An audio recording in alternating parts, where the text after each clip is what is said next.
there is no one on the planet more qualified to prescribe positive perspectives than Dr. Perspective, Dr. Godfrey McAllister.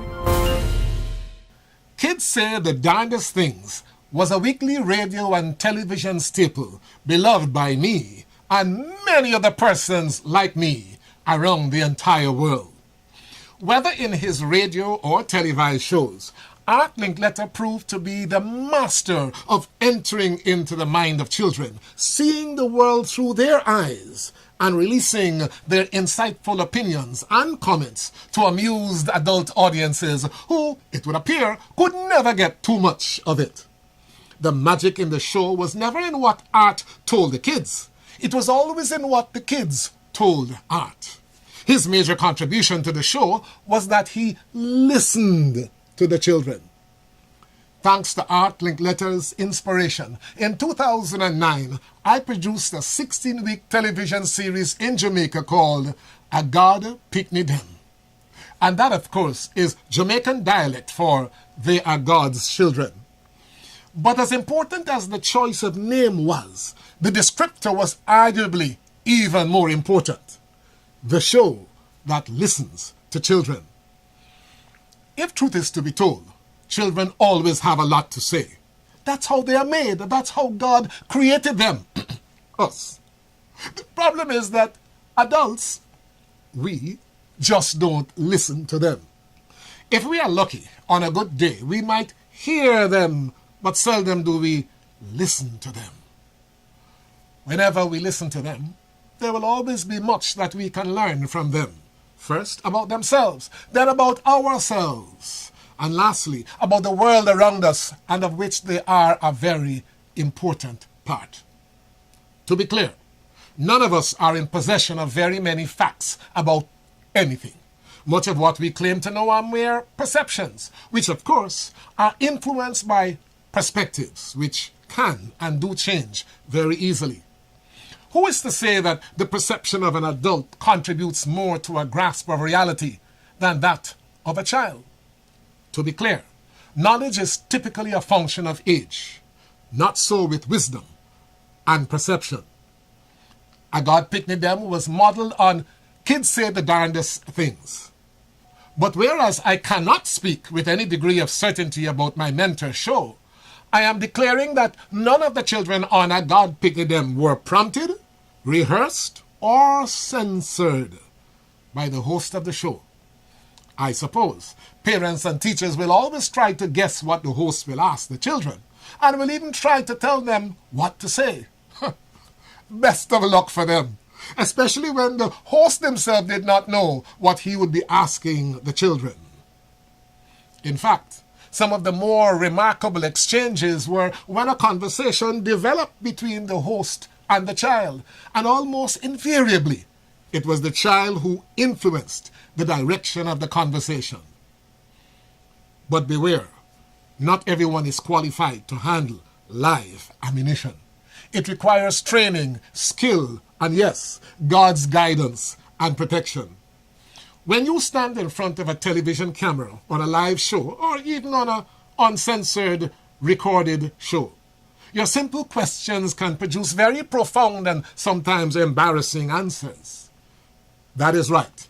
Embarrassing for parents, for teachers, for politicians, and even for, that's right, the host. And we had many examples of all of those on A God Picnic Them. The last observation is that the presence of God in the name of the show does not necessarily make it a Christian show. To be clear, I am a Christian, and as such, I share much of the worldview of Christians who accept the Bible as was originally penned to be the Word of God. For that reason, I believe that God created every child. But I do not skew my questions towards Christianity or towards the Christian perspective. In fact, the opposite is true. I try to make my questions as general as possible so that the child is free to take the answer in any direction he or she chooses. However, what is true is that in Jamaica, because there is no such thing as separation of church and state, The average child is much more aware of the Bible and its contents, as well as the Christian worldview, than is the average child in America. This definitely skewed the responses of some of the children that you will hear. But whether in Jamaica, in America, or in any other part of the world, little children will always say it as they see it, as they feel it, and as they believe it. Or put another way, as it is.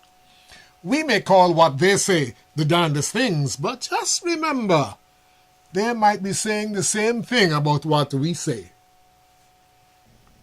10 years later, I am Dr. Perspective, but I am still Uncle Godfrey, and they are all still God's children. If you would like to add to the short list of clean, healthy, but instructive television entertainment shows that are publicly available, then you may want to support the renewal of A God Picnic Them, called by any other name. For cultural relevance, the name of the show may be changed by mutual consent, but the philosophy, as already stated, will remain the same. There will never be a shortage of God's children and consenting parents and guardians. The model already exists, and the host is always ready at the drop of a hat, in preparation for which I've already dropped my hair. How will the show's production be funded? The first thing that we must put in place are sponsors, whether private, public, or endowed. In America, this is very easy through grant funding, business tax write-offs, television station sponsorship, or straight philanthropic donations. Therefore, if you are a television station executive or have control of grant funding, or are a philanthropic sponsor, or a business owner who would like your business to be identified with this show, please step forward. Contact me at thedoc@drperspective.com or call me at 954-299-9394 or 954-353-1755.